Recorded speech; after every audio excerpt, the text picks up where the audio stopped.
Assalamualaikum warahmatullahi wabarakatuh. Innal hamdalillah nahmaduhu wa nasta'inuhu wa nastaghfiruh wa natubu ilayh wa na'udzu billahi min shururi anfusina wa min sayyiati a'malina. May yahdihillahu fala mudilla lahu wa may yudlil fala hadiya lahu. Asyhadu an la ilaha illallah wahdahu la syarika lahu wa asyhadu anna Muhammadan abduhu wa rasuluh la nabiyya ba'dah. Allahumma 'allimna bima yanfa'una wanfa'na bima 'allamtana. Allahumma zidna 'ilma. Ayyatuha at-talibat fi hadhihi al-fursah al-mubarakah fanata'arraf ba'duna ba'd. Wahai para talibat, di kesempatan yang berbahagia ini kita akan berkenalan satu sama lain. Sebagaimana pepatah mengatakan, tak kenal maka tak ta'aruf. Karena bahasa Arabnya perkenalan adalah at-ta'aruf, perkenalan. Kita akan mengenal tentang maddah, pelajaran yang akan kita pelajari. Dan kita juga akan mengetahui kitab apa yang akan kita gunakan di pembelajaran kita kali ini. Demikian juga mu'allif, siapa pengarang kitab tersebut. Al-mudarris, siapakah pengajar di dalam materi tersebut. Kita harus berkenalan, karena ilmu itu adalah agama. Sebagaimana para ulama mengatakan, inna hadzal ilma dinun fangduru amman ta'khuduna dinakum.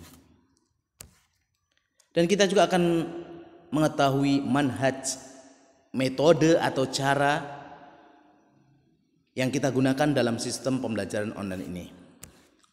Naam. Ayatuhat talibat, madah yang kita akan pelajari bersama yaitu an-nahwu wa saraf, nahwu dan saraf. Yang sebagian orang itu takut, momok, fobia, susah. Padahal nahwu itu termasuk pelajaran yang asyik, unik dan menantang. Dengan kita ikhlas kepada Allah Subhanahu wa taala, kita sungguh-sungguh dalam belajar, sabar dan istiqamah, insyaallah itu mudah.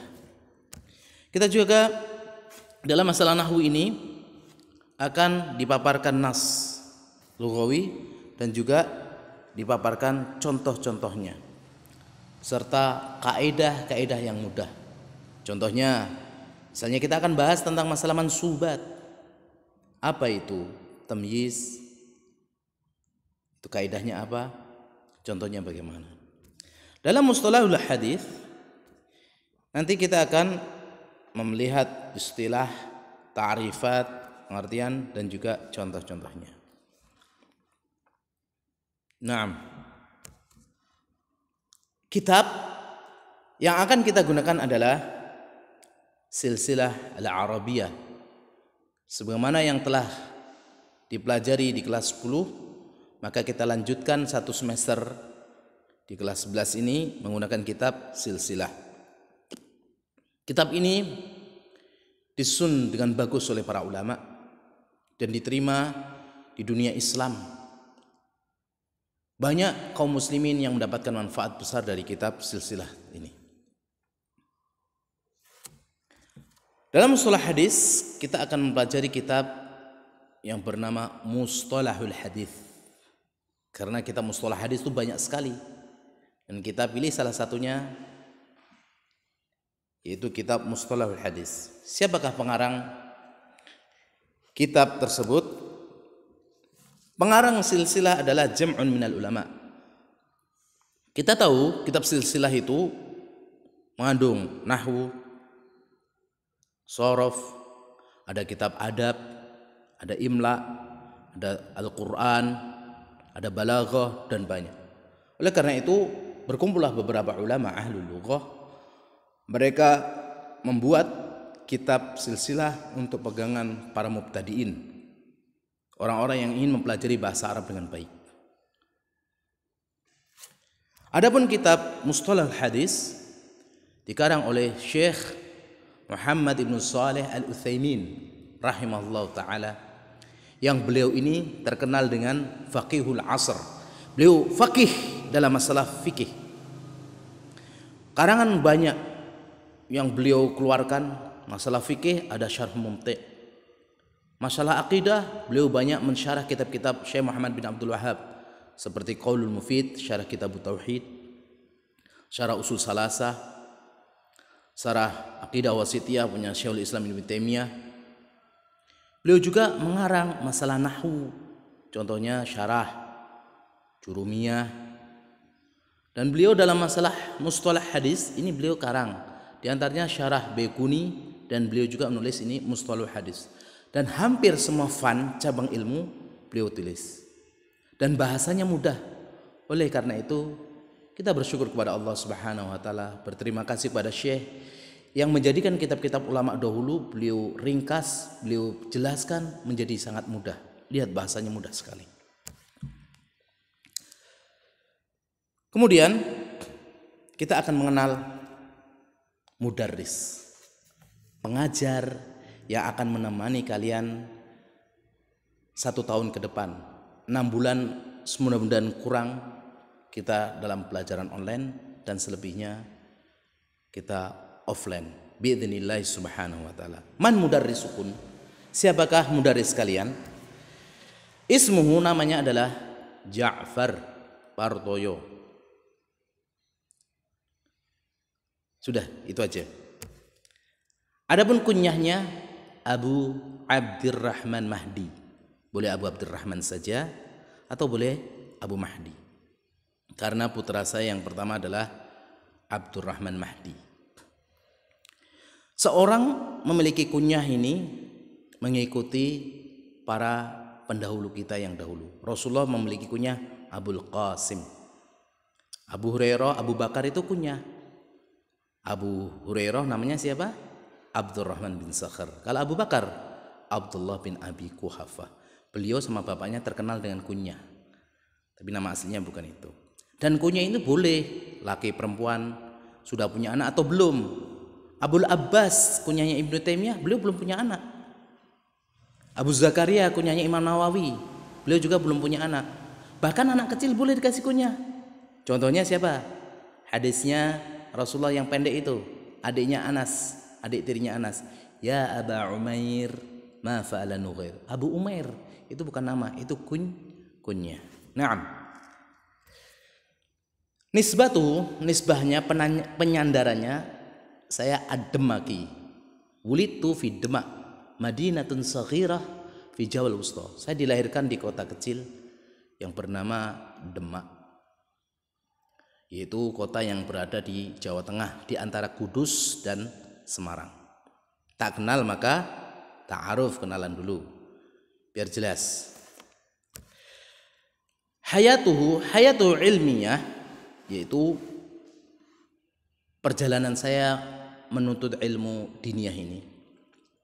Alhamdulillah, Allah Subhanahu wa taala mengaruniakan kemudahan bagi saya untuk belajar.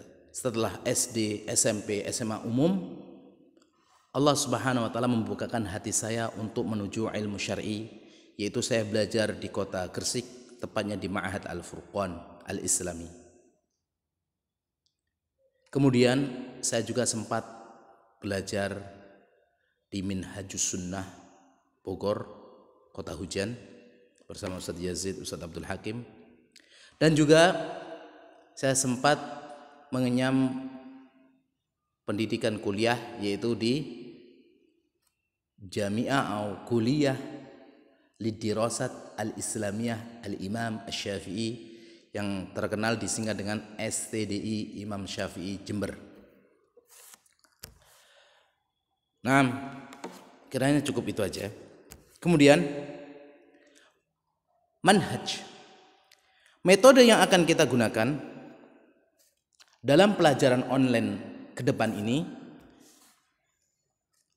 adalah hifdzul mustalahat. Kita akan menghafal istilah-istilah. Dalam nahwu kita akan mempelajari tamyiz, mustasna, munada, itu dihafal istilahnya. Wa minal lazim, termasuk sesuatu keharusan dalam belajar ilmu agama ini harus menghafal Al-Quran, menghafal hadis Nabi, menghafal mutun-mutun ilmiah dan istilah-istilah dalam setiap cabang ilmu. Karena itu sangat penting. Kemudian kita juga akan mengetahui ta'rifat, pengertian. Jadi apa yang kita faham, apa yang kita hafalkan itu kita fahami supaya tidak gagal paham. Banyak orang hafal nggak difahami, salah meletakkan. Hafal ayat, kalau dia faham maka dapat istifadah banyak. Hadis juga demikian, matan ilmiah juga demikian. Kemudian mafhumul ma'lumat, memahami maklumat tadi. Hadisnya hafal, artinya tahu, kegunaannya tahu. Penempatan istidlal dalam hadis itu juga penting. Ya. Kemudian juga kita harus mengetahui istilah-istilah. Kalau dalam nahwu ada tamyiz, ada munada, ada hal, ada wawu ma'iyah, itu harus kita bedakan dengan mengetahui contoh-contoh. Kalau kita tidak memahami contoh, kadang kita salah. Contohnya seperti ini. Ja'a rajulun masyan. Ini nasab. Sebagai apa? Hal. Ya. Daraba rajulun dorban. Nasab. Sebagai apa? Sebagai maf'ul mutlak. Sama-sama nasab, tapi beda. Demikian dalam mustalahul hadis. Di situ ada nanti hadis ahad, ada hadis mutawatir, ada masyhur, aziz, gharib, ada sahih, ada hasan, ada dhaif. Kalau kita tahu contohnya enak. Contoh hadis dhaif, an-nadhafatu minal iman, ini terkenal. Adakah hadis yang sahih yang semisal itu? Ada. Apa lafadznya? At-tuhuru syatrul iman. Yaitu mengetahui contoh itu mempermudah. Ya, kata para ulama dikatakan bil misal yattadihul maqal. Dengan contoh kita itu akan mudah memahami apa yang akan kita bicarakan. Dan itu banyak didapati di ayat-ayat, di hadis-hadis Rasulullah sallallahu alaihi wasallam dan juga penjelasan para ulama. Dan yang terpenting juga adalah tatbiqat. Kita praktekkan ilmu yang kita pahami. Nahwu shorof, praktekkan dalam baca, dalam ucapan, membuat kalimat. Jangan sekedar cuma hafalan, tapi kita fahami, kita hafalkan, kita tatbiqkan, dan itu berpengaruh pada diri kita. Demikian dalam mustalah hadis, dalam ilmu hadis. Kalau tahu itu hadis sahih, hadis hasan, laksanakan kalau kita mampu. Semampu kita laksanakan. Kalau itu hadis dhaif, kita jauhi, kita hindari, kita sampaikan pada orang agar orang tidak beramal dengan amalan yang tidak ada contoh sumber yang sahih dari Rasulullah sallallahu alaihi wasallam. Demikian yang bisa saya sampaikan, kurang lebihnya mohon maaf. Wassalamualaikum warahmatullahi wabarakatuh.